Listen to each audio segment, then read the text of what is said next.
Hi. Okay, glad you're here, thanks. A few things before we get rolling this morning. Many of you have asked, wow, you are so good looking and so smart. And the answer is no. But as we're in this series of Genesis, there are some resources that I'm using that are sort of influencing what we are talking about. And Alana and her team at the bookstore do a tremendous job. Can we thank them this morning? They're terrific. Thank you. And they brought in some of the main sources. I just want to quickly, before we get going this morning, roll them out. Because if you want to follow along, if you want to sort of search this out and spend more time in Genesis, there's options. So number one, the Green Book, Genesis the movie. Remember our good friend Robert Capon from the Parables? Kind of crazy. He grabs the first 6, 8, 10 chapters of Genesis and just gives her. So if you want to see someone connect the dots like no one other, the Green Book is for you. If you're the studious type and you want to impress all your friends with all your knowledge about Old Testament literature, etc., Walter Brueggemann's red book here, the fiery one, Genesis, maybe the best commentary I've ever read on Genesis. It's gorgeous. It's beautiful. And he will tell you things that you never knew. Amazing. Do it. This one here, Lawrence Turner, this kind of pale baby blue book. I'm so glad it's in print again because I'm not going to tell you how much I paid for mine on the internet a couple of years ago. But it's back. It's amazing. This guy just swiftly works through Genesis and just captures the whole thing beautifully. So if you want kind of a quick read that's got some meat to it, this is the one. And last but not least, this gray book, Dominion and Dynasty by Steve Dempster, a beautiful overview of the Old Testament and how Genesis fits into that and how it connects to the whole story. So if you're interested in the bookstore, check them out. They're all there. And if you have not been with us, we've been in this study in Genesis. We've been talking about what it means to be human. And if we had to boil down what we've talked about the last couple of weeks, it would probably fit in one or two camps. There's part of it that says there's the details of Genesis. And details are important. They form the story. They fill in the blanks. They help us understand who we are and where we're headed. But sometimes we can lose the second bag here, which is intent, if we focus too much on the details. The details are important. We have to have them, but not at the expense of the bigger picture, the intent. God, what are you getting at? And what Genesis is pointing us towards is that God's intent for all of humanity is this, for us to know that he loves us, that we are tied to him, that you and I are this beautiful collision between heaven and earth, and that his image has been stamped inside of us, and he places us at the center of creation so that everything and everyone knows who he is and who is in charge. This morning, we continue in our series, sort of backing up on those last two sermons, answering this question. So what? So what to any of that? Let's see what Genesis says. End of chapter 2 goes like this. Then God said, let us make mankind in our image, in our likeness, so that they may rule over the fish of the sea and the birds in the sky and over all the livestock and all the wild animals and over all the creatures that move along the ground. And God blessed them and said to them, be fruitful and increase in number. Fill the earth and subdue it. Rule over the fish in the sea and the birds in the sky and over every living creature that moves on the ground. And then God said, I give you every seed-bearing plant on the face of the whole earth and every tree that has fruit with seed in it. And they will be yours for food. And to all the beasts of the earth and all the birds in the sky and all the creatures that move along the ground, everything that has the breath of life in it, I give every green plant for food. And it was so. So in this last part of Genesis chapter 2, God essentially gives the blueprints of creation to humans, to the earthlings, and says, here, have at it. This is how it works. This is how you must take care of it. And the amazing part is that to the earth and to the creatures and to humanity, he says, listen, I'm going to give you the power to reproduce, to recreate yourself, to keep doing things. He doesn't say, oh man, I created fish and tomorrow I got to do it again. No, he gives fish the power to recreate themselves, and to us, earthlings, this beautiful collision, he says, it's all yours. Look after it. And in doing so, he blesses everything. And in the ancient languages, blessing, to bless, is this affirmation. It is this recognition of capability. It's the empowerment to pass on to others what has been passed on to you. And in Genesis, we see that humanity, life has been passed on to humanity. And now we are blessed so that we can pay that life forward. And the imagery and the metaphors that Genesis works through is one of this all happening in a garden. And that would make you and I gardeners if we were going to look after the earth in this kind of a way. God entrusts all of life to us, his hands-on, his workers, his gardeners in his garden. Now, last week we talked a little bit about this rule of first mention. So when you're studying in the scriptures, one of the ways to find out more information is to look back on something and say, I've got a word, a thought, a metaphor. If I trace it back to the very first time it's mentioned in scriptures, there will be a connection. The biblical authors are sort of working together on this one. So with Genesis, we can't go back any further because it's at the beginning. So let's hop forward. So when we think about gardens and gardeners, when we talk about looking after life, sustaining it, where else do we see those pieces come together? One of the places we see all those come together is at the resurrection of Christ in John 20. And that part of the story goes like this. So Mary stood outside the tomb crying, and as she wept, she bent over and looking into the tomb and saw two angels in white seated where Jesus' body had been, one at the head and the other at the foot. And they asked her, "Woman, why are you crying?" "Well, they have taken my Lord away," she said, "and I don't know where they have put him." And at this, she turned around and saw Jesus standing there, but she did not realize that it was Jesus. And he asked her, "Woman, why are you crying? Who is it that you're looking for?" Thinking he was the gardener, she said, "Sir, if you have carried him away, tell me where you have put him, and I will get him." And Jesus said to her, "Mary." Mary mistakes Jesus for the gardener. What a curious detail for John to put in there. Where is the first time we hear of gardens? Well, way at the beginning. And who is in the garden? Oh, the man and the woman. And what are they supposed to be doing in the garden? They are sustaining, taking care of, stewarding life. John is trying to make a connection by who and what was in the garden to this Jesus who has risen from the dead, from this garden tomb. Jesus is often referred to as the new Adam or the second Adam because he has come to bring life out of death. In a way, he is calling us back to our original vocation, back to what we were supposed to be doing from the very beginning, to take care, to steward this world. So when we see that connection and we find our place in it, we recognize that the church, for us, part of what we do is continuing what Jesus has begun and doing the things that he did. Remember when he was 12 years old and they were in town and his parents lost him and they finally found him, and then he says this to them. He says, "Hey, why is it that you were looking for me? Did you not know that I had to be about my Father's business?" Father's business? Well, what's that all about? What is the Father's business really? Well, maybe Colossians will shed more light. Paul says, "Whatever you do, work at it with all your heart as working to the Lord, not for human masters, since you know that you will receive an inheritance from the Lord as a reward. It is the Lord Christ that you are serving."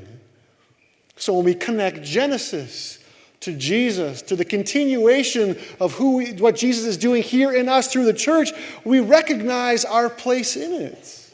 For us to be about our Father's business, to be fully human, to be gardeners, to see ourselves working the land on God's behalf in all we do, well, that's to participate in what God began way back then and will bring to completion in the coming day. So for us, our work on earth, our Father's business, is to make tangible that he has not given up on this place. And this isn't a dead-end job that he has trapped us in. Instead, no, this is a job that comes with a freedom that gets us out of every dead-end job and every dead-end relationship and every dead-end experience ever. This freedom that God gives us is best understood as this compelling moving forward that helps us realize that nothing that we do is trivial, but in fact, it is the power to bring heaven to earth. This freedom that we are given in this vocation, actually, folks, is a supernatural ability. Not like X-Men where you got lasers out of your eyes, or you can fly in the sky and get a storm going, or crawl on walls, which would be amazing, by the way, but it's not that kind of supernatural ability. It's more along the lines of what Heschel says here. He says freedom is the state of going out of the self, one who is not enslaved to circumstances. Friends, that is truly a supernatural ability. Because as humans, oftentimes we get locked down in our tragedies and our disappointments, when things don't go our way or others do things to us that ruin, destroy, or at least get our lives off the rails, that can kill us. But the power, the vocation, the freedom, the supernatural ability that comes with being God's gardeners gives us this supernatural strength to remove ourselves from the situation, remove ourselves from the trappings, the systems, the duties, the expectations, and the cultural norms that are doing everything in their power to keep heaven from coming to earth. This is what it means to be fully human. The other trouble on that, though, is that sometimes we're not even happy with that. We look at ourselves, we dust ourselves off and say, I'm pathetic, I'm incomplete, I can't do things right, I really wish that I was superior. And some people have taken this idea literally and tried to do something about it. Here's a piece from an article I read this week on transhumanism. Transhumanism is an international, intellectual, and cultural movement supporting the use of science and technology to improve human mental and physical characteristics and capacities. The movement regards aspects of a human condition, such as disability, suffering, disease, aging, and involuntary death, as unnecessary and undesirable. Transhumanists look to the biotechnologies and other emerging technologies for these purposes. Dangers as well as benefits are also of concern to the transhumanist movement. The term transhumanism is symbolized by an H+ and is often used as a synonym for human enhancement. Transhumanist thinkers predict that human beings may eventually be able to transform themselves into beings with such greatly expanded abilities as to merit the label post-human. Crazy, right? When we read an article like that, or when we entertain those kinds of thoughts, we're moving towards a place where maybe we're not improving ourselves, but we're stopping to be ourselves. If you are a transhumanist or you have those types of leanings, you want to say, yes, I want to be a superhuman. But really, in the process, I think what happens here is we become dehumanized. Because Genesis tells us that we have been blessed. We have the capacity and the opportunity to do and be exactly what we need to do and be. When we pull at a line like that one in the middle at the top, where it says, the movement regards aspects of human conditions such as disability, suffering, aging, disease, and voluntary death as unnecessary. Whoa, pull the brakes on that. Because that tells us that we're incomplete, that we're not good enough, that we really aren't special or important at all. But Genesis teaches us different. It teaches us to position our thoughts, our mind, our hearts into others who are in that situation in a different way. And in fact, Psalm 8 flies in the face of transhumanism and all those ideas that tell us that we are nothing or incomplete. Psalm 8 says this. It says, Lord, our Lord, how majestic is your name in all the earth. You have set your glory in the heavens through the praise of children and infants, the weakest, the smallest. You have established a stronghold against your enemies to silence the foe and the avenger. And when I consider your heavens, the work of your fingers, the moon and the stars which you have set in place, what is mankind that you are mindful of them? Human beings that you care for them? You have made them, us, a little lower than the angels and crowned them with glory and honor. You made them rulers over the works of your hands. You put everything under their feet, all flocks and herds and the animals of the wild, the birds in the sky, the fish in the sea, all that swim the paths of the seas. Lord, our Lord, how majestic is your name in all the earth. Psalm 8 says that you and I are complete, that we have everything we need, and that our life, work, and destiny has already been set out for us. But when we fail to see ourselves in this way, when we allow our story to start anywhere else other than Genesis 1, when we begin to believe that we are incomplete and not perfect, disgusting and gross, and hate ourselves, then all of a sudden our relationship with each other changes. And then all of a sudden humans are not valued because who they are and who made them, But all of a sudden we become valued by what we do, what we can give, what we can produce. And if we go down that rabbit trail, then we stop being humans and we start being commodities.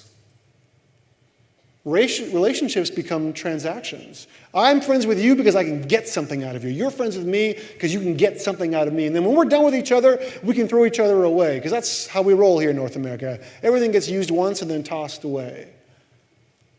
But when we begin to see ourselves and each other in that way, it's exploitive. It devalues who we are, and all of a sudden you and I become disposable. And for those who first heard these stories in Genesis, remember we talked about these words hitting the page, 6th century BC, Babylonian captivity, where the Hebrews are feeling down and beat and upset and afraid and unsure of who this God is and what he was doing. To them, they were living in this age where the pagan gods of the time talk like transhumanists. They're saying humans are just property, things that can be pushed around.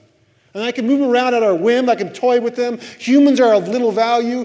And life, well, it's inconsequential. Who you are doesn't matter, because I'll just make more. But in this context, then, Genesis becomes revolutionary. Because in Genesis it says that God loves you and says that you are very good, so good that he entrusts you with all of creation. And he isn't a God that spins the world into existence and then says, see you later. But he's the kind of God who is here. He is active. He is present. He is helping us. And the way he looks at us is not as toys. We're not furniture. We're not tools. We're not punching bags. But we're his agents. Later on in the New Testament, it even says that we are co-heirs with Christ. So this isn't a God that uses or that controls us and then throws us away. No, this is a God that lays down his life for us. So if we act in abusive ways to each other or in abusive ways to creation, when we treat the world and each other like commodities, like rice or toilet paper or toothpaste, that is an act of high treason towards God himself. Because if we believe the image of God is stamped inside of us, if we want to talk about that, then we also need to talk about and respect the image of God that's stamped in everybody else. Because how we treat each other and how we treat the world is a direct reflection on how we feel about God. And specifically as humans, when humans are mistreated, when they are neglected, when they are objectified, when humans are treated less than human, these are actions that are against God. But when we love each other, when we love this world, when we bring life, when we bring heaven to earth, then we're also loving God. And that's what it means to be the church. And that's why Lakeview Church exists. Let me take a quick time out here from this message to bring you a public service announcement from one of your pastors. All right? We just take a time out here real quick. When we say, hey, we need you to volunteer, it's not because we want cheap labor. When we say, hey, you should get baptized, it's not because we want to see you take a bath in public. When we say, hey, you should be a member here, it's not because we want to lock you down and hold on to you. When we say, hey, you should be involved in a small group, it's not because we think you have nothing to do and we're trying to jam your schedule with something else. There's something else at play here. When we set up the rhythms of our church, Lakeview, I'm not even talking about anybody else here. When we set up our rhythms and practices, they're there for a reason. You need to volunteer because God has gifted you, and you need to serve your church. And you make time for the things that are important to you. I obviously don't make time for going to the gym. Not important to me. Are you making time for what we're doing here, for what's happening, or are you freeloading? Small group. I don't have time for a small group. Oh, so you don't care about doing life together with others. You don't think you need anybody else. You can do this all by yourself. Okay? And so let's see how that goes. Oh, membership. That's important. Why? Because we need you to buy in. You need to buy into what's going on here and help lead this thing, because it's not going to lead itself. Baptism. Why do we take time out of our services? Why do we do this 4 or 5, 6, 7 times a year? Because it is an important thing to see and experience as a group, saying, hey, here is someone who is not basing their life the way transhumans think about it. Their story doesn't start in Genesis 3. It's not dictated by anything that's been done to them. No, they say, yes, I'm saying goodbye to all that kind of stuff, and I'm living a life for Christ. Hey, watch me do it. I need your help. So we set these reminders, these disciplines, these rhythms up because, folks, we need them. Trust me, I am a lazy man. I don't want to be here on a Sunday morning. I would rather sleep. But I need this. I need something to hold on to that keeps me grounded, rooted, centered. Or better yet, I need someone to hold on to me. Is it going to be a long journey? Yes. Will it be hard? Especially hard.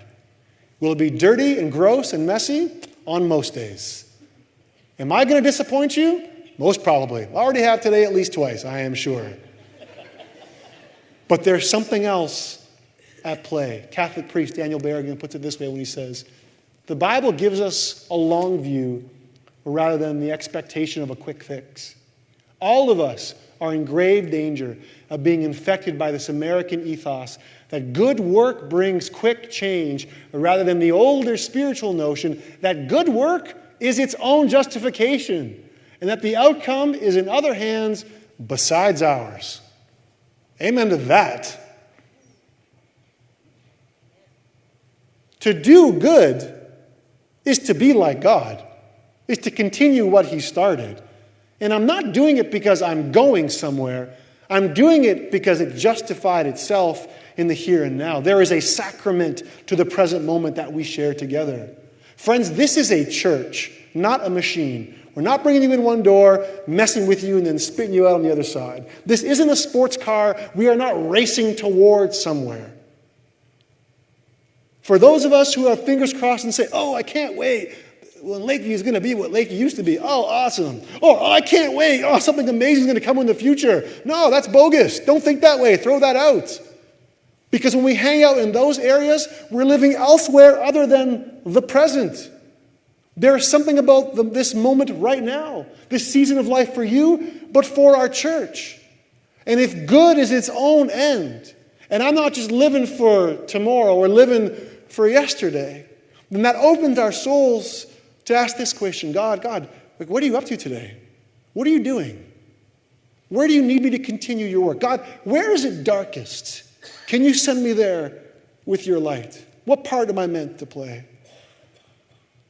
If we're hanging out in the past or hanging out in the future, we're at risk of missing what God is doing right now.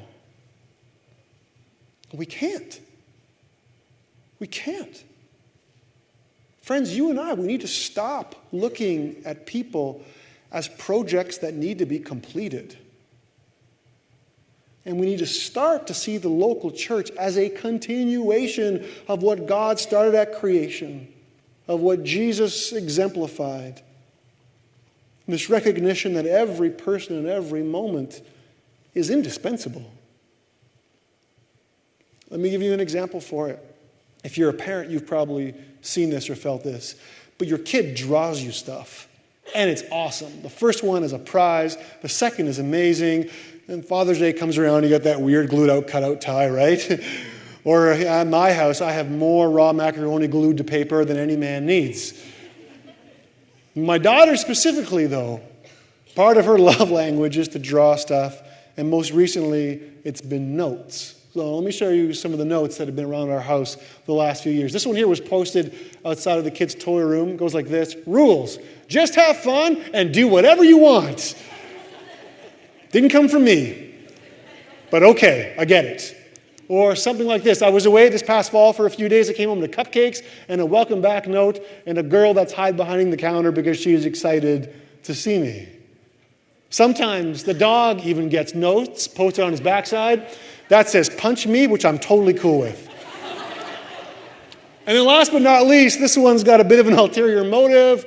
Mommy, hi Mommy, I love you really much. By the way, Ethan won't come outside. Do you really love me, or you're trying to get your brother in trouble? Let's see what's happening here. I keep everything that she draws. I keep all the notes. Why?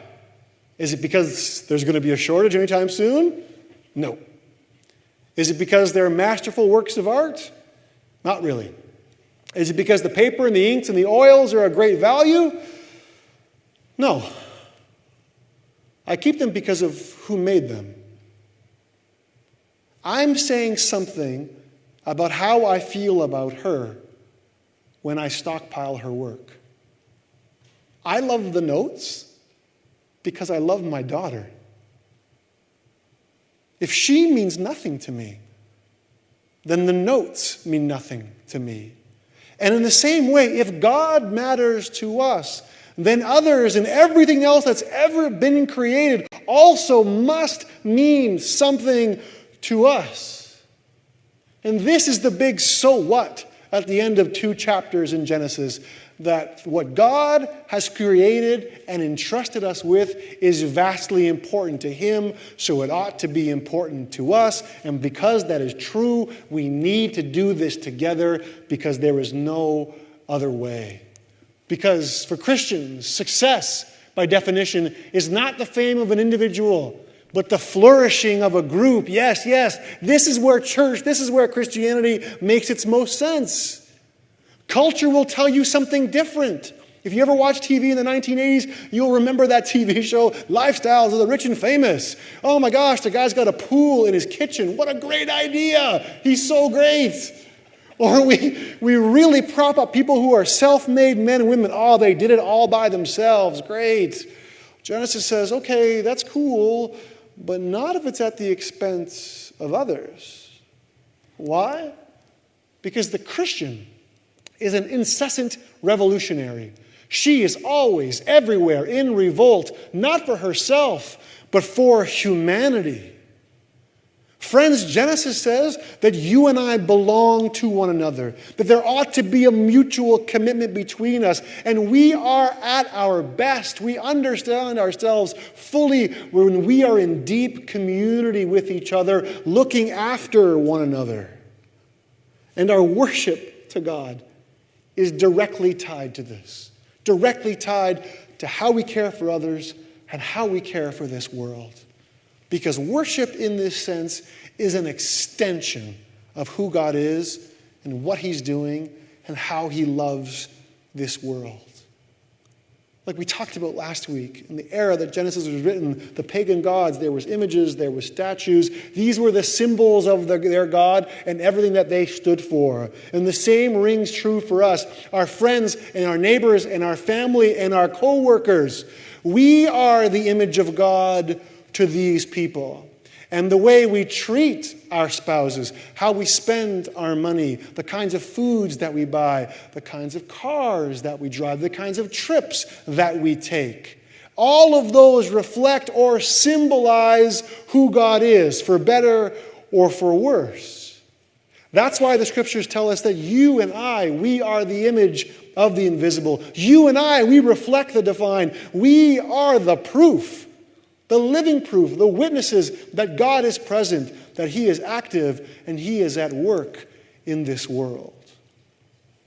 So may we recognize that you and I, we were born into a family business.